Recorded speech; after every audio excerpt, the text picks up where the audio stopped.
क्या आपने कभी सोचा है, हम इंग्लिश में पढ़ना जानते हैं, इंग्लिश में लिखना जानते हैं, हम इंग्लिश में सब कुछ समझ लेते हैं, लेकिन फिर भी हम इंग्लिश में बात नहीं कर पाते? इसके पीछे क्या रीज़न है? आपने लोगों को बोलते सुना होगा कि थिंक इन इंग्लिश, इंग्लिश में सोचिए। ये इंग्लिश में सोचते कैसे हैं? तो और आपने लोगों को ये भी बोलते सुना होगा कि अगर आप इंग्लिश अच्छी करना चाहते हैं तो इंग्लिश मूवीज़ देखिए। ये इंग्लिश मूवीज़ से इंग्लिश कैसे सीखी जाती है? या फिर क्या स्पोकन इंग्लिश के लिए आपकी ग्रामर और वोकैबुलरी बहुत स्ट्रांग होना ज़रूरी है? या फिर क्या आपका हिंदी मीडियम या इंग्लिश मीडियम का होने से कुछ फ़र्क पड़ता है? सो अगर इनमें से कोई भी सवाल आपके दिमाग में कभी भी आया है तो आज ये वीडियो आपके लिए है। सीट बेल्ट बांध लीजिए, बिकॉज इस वीडियो में हम इस चीज़ के बारे में डिटेल में डिस्कशन करने वाले हैं। I am Siddharth Jangid, your friend and mentor, whatever you want to call, and you are watching Savage English. Let's jump into it. So इस वीडियो को मैंने 2 पार्ट्स में डिवाइड किया है। फर्स्ट है the learning process and next one is practice, जिसके ऊपर हमारा फोकस सबसे ज़्यादा रहेगा। The practice section will be covered extensively in this video, because I believe हम लोग कहीं अगर लैग हो रहे हैं वेदर इट इज़ ग्रामर और स्पोकन इंग्लिश, तो वो प्रैक्टिस सेक्शन ही है। So let's start. The process of learning any language और not just English language considers a sequence of activities, जिसमें से सबसे पहली होती है लिसनिंग, फिर है स्पीकिंग और फिर है राइटिंग। सबसे पहला जो स्टेप किया जाता है वो है कोई भी चीज़ को सुनना, फिर है बोलना और उसके बाद है लिखना। Just think about a child. जो बच्चे होते हैं वो सबसे पहले चीज़ों को सुनते हैं, फिर वो हमें देख के सुन के बोलना स्टार्ट करते हैं और फिर हम उनका स्कूल में एडमिशन करवाते हैं, फिर वो लिखना स्टार्ट कर देते हैं। सो आई थिंक उनके बहुत अच्छे ऑब्जर्वर होने की वजह से ही ऐसा बोला जाता है कि प्लीज़ बच्चों के सामने ये मत बोलिए या बच्चों के सामने ऐसा मत बोलो।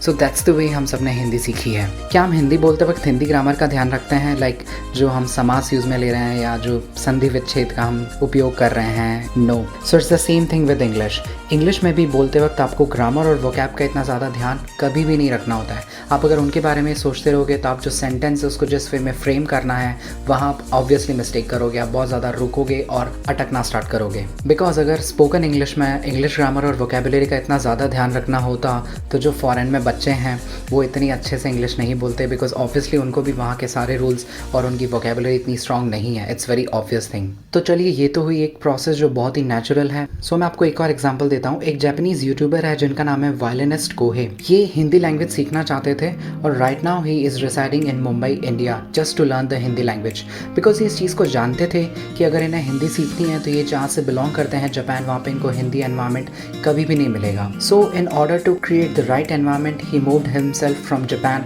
To India just to learn the Hindi language, just to get the proper environment. तो अब हम ज़रा इंग्लिश के बारे में भी बात कर लेते हैं। Regardless to your medium, whether it is Hindi और इंग्लिश, सबसे पहले हम लोग इंट्रोड्यूस हुए हैं राइटिंग सेक्शन में। हमने सबसे पहले A for apple, B for ball, C for cat, D for dog, यही सारी चीज़ें सीखी है। इसके बाद हम लोग स्पीकिंग की तरफ गए हैं। स्पोकन इंग्लिश की क्लासेस अब आपने देखा होगा बहुत सारे लोग ज्वाइन करते हैं। और अब हम स्टार्ट कर रहे हैं द लिसनिंग सेक्शन। बहुत सारे लोगों को आपने बोलते देखा होगा, वो बोलते हैं इंग्लिश फिल्म्स देखिए, शोज़ देखिए, इंग्लिश न्यूज़ को सुनना स्टार्ट कीजिए, इससे आपकी इंग्लिश इंप्रूव होगी।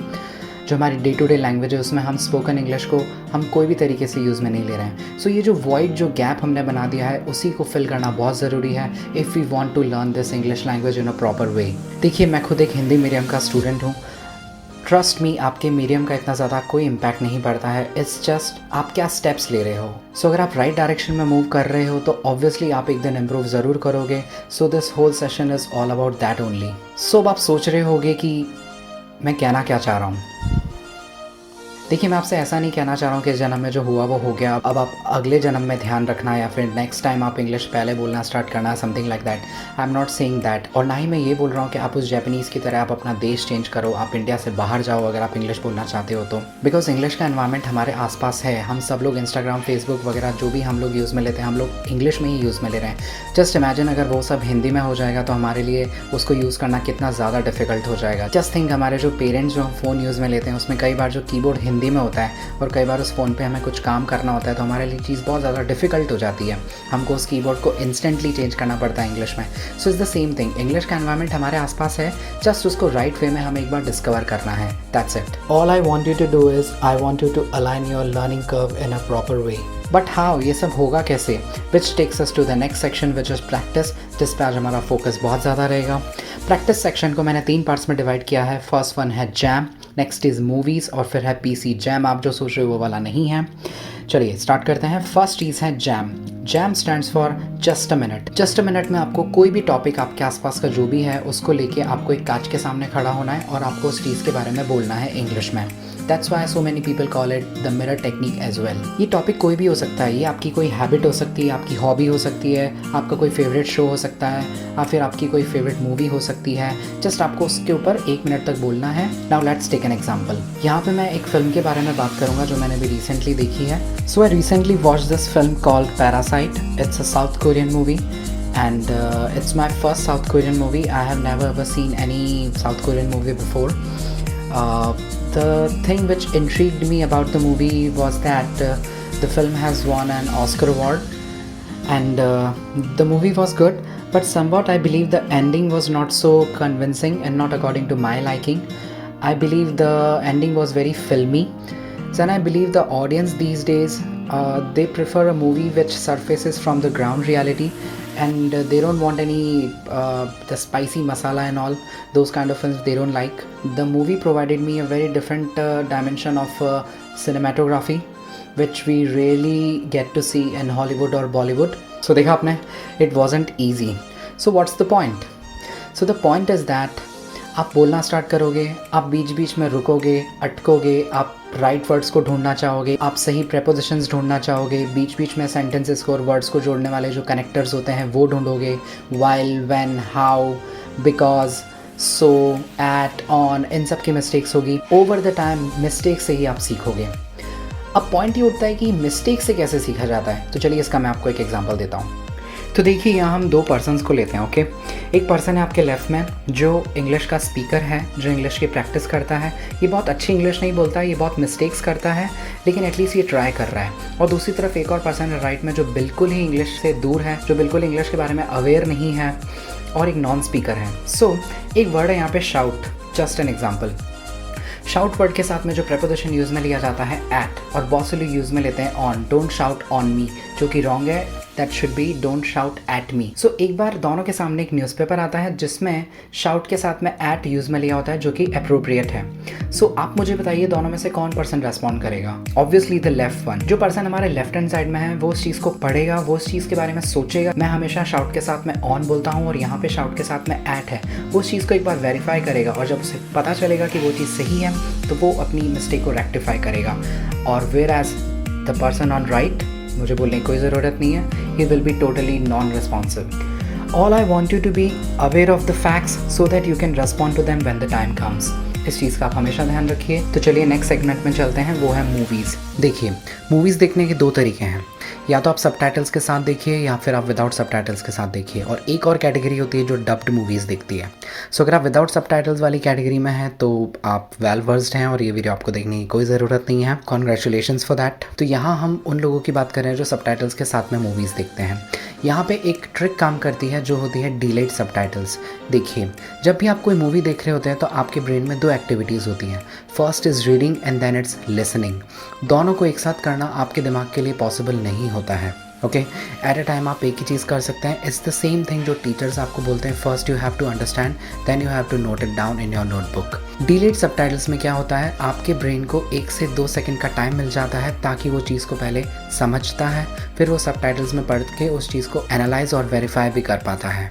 तो चलिए इसका एक एग्जांपल भी देखिए। कोई रॉकेट साइंस नहीं है। Okay, rocket English I should say. ये बहुत ही सिंपल टेक्निक है, बहुत से लोग इसको यूज़ में भी लेते हैं। आप भी इस टेक्निक को यूज़ में ले सकते हैं। It really works, it will surely improve your English skills. तो चलिए इसी के साथ हम 3rd सेक्शन पे आते हैं जो कि pre plan conversations. Pre plan conversations का मतलब है आपके लाइफ में आसपास जो इंसिडेंट्स रोज़ाना हो रहे हैं, जो आप जानते हो ये चीज़ हमारे साथ रोज़ होगी, उसके लिए आप एक सेंटेंसेस ऑलरेडी अपने दिमाग में रखिए। बहुत से लोग इसी चीज़ को बोलते हैं थिंक इन इंग्लिश। इंग्लिश में सोचना यही होता है। फॉर एग्जांपल, आपका कोई फ्रेंड है जो बहुत एक्टिव है, बहुत एनर्जेटिक है, so you can say you always look vivacious. Okay, vivacious का मतलब होता है very active, energetic, very lively. ये वर्ड स्पेसिफिकली गर्ल्स के लिए ही यूज़ में लिया जाता है। Take care of this thing. ये चीज़ कोई भी हो सकती है, कोई पर्सन के लिए ज़रूरी नहीं, कोई इंसिडेंट भी हो सकता है। सो ओवर द टाइम ये सारे सेंटेंसेस आपके दिमाग में स्टोर होते जाएंगे और जो चीज़ स्टोर हो जाएगी वो आप वापस कभी नहीं भूलोगे, बस उसकी प्रैक्टिस आपको करनी पड़ेगी। That's it. इसका एक और तरीका होता है by talking to the customer care people. Yes, जो कस्टमर केयर है वहाँ पे आप कॉल कीजिए, इंग्लिश में उनसे आप बात कीजिए। ये चीज़ बहुत यूज़फुल है, ये आपको एक रियल टाइम एक्सपीरियंस देगी। ओके, आपको जस्ट अपने पास में एक अच्छे क्वेश्चंस का सेट रखना है ताकि उनको ऐसा भी नहीं लगे कि आप उनका टाइम वेस्ट कर रहे हो, आप उनको इजीली एंगेज रख पाओ, और इससे स्पेसिफिकली जो आपका हेजिटेशन है वो बहुत हद तक रिड्यूस हो जाएगा। सो अगर आप एक्चुअली सीरियस हैं इस चीज़ के बारे में, so I would suggest you to record your jam sessions. Okay, I know हम सब अपनी वॉइस जब सुनते हैं तो हमें थोड़ा सा ऑकवर्ड फील होता है, हमें लगता है हम क्या बोल रहे हैं और समथिंग लाइक दैट। सी, मैंने आपको ऐसी टेक्निक्स ही बताई है जो आप इजीली यूज़ में ले सकते हो। बहुत से लोग बोलते हैं आप लोगों से इंग्लिश में बात कीजिए, आई थिंक वो चीज़ें सबके लिए इतना पॉसिबल नहीं है। देखिए, अगर मैं आपको वही सारे एग्जाम्पल्स देता तो मुझे लगता है 100 में से सिर्फ 2 लोग ही उस चीज़ को फॉलो करते हैं, बिकॉज हम नहीं चाहते कि और लोगों के सामने हमारी इंसल्ट हो। सो यहाँ पे मैंने जो टेक्निक्स बताई है, इनमें रेस्पेक्ट का जो एलिमेंट है उसको बिल्कुल ध्यान में रखा गया है। रिकॉर्डिंग से होगा ये कि आपका एक्सेंट और जो प्रोनाउंसिएशन है वो भी इम्प्रूव होता जाएगा over the time. All I want from you guys is to be up and doing. Okay, I just want you to take an initiative. मैं चाहता हूँ एटलीस्ट आप स्टार्ट तो करें, because in order to bring about a change you have to change yourself first. और मैं इस video के थ्रू जस्ट आपको एक डायरेक्शन देना चाहता था कि एक्चुअली क्या स्टेप्स लिए जाने चाहिए, आपको क्या करना है, आपको क्या नहीं करना है। सो अगर आपको कोई भी डाउट हो, आपको कोई भी चीज़ अगर नहीं समझ में आई हो, तो feel free to use the comment section below. मैं वहाँ पे एज सुन एज पॉसिबल में रिप्लाई देने की कोशिश करूंगा आपको। सो अगर आपने वीडियो से कुछ सीखा है तो वीडियो को लाइक कीजिए। अगर आपको लगता है मैंने आपका टाइम वेस्ट कर दिया है तो आप वीडियो को डिसलाइक कीजिए। और अगर आप ऐसे सेशंस और देखना चाहते हैं जो कि मैं और भी लेके आऊँगा तो चैनल को सब्सक्राइब कीजिए। And if you think there is someone who needs to watch this, then ये वीडियोज़ के साथ में शेयर कीजिए। Thanks for watching, I will see you in the next session. Stay safe, stay healthy, stay positive. Signing off. Thank you.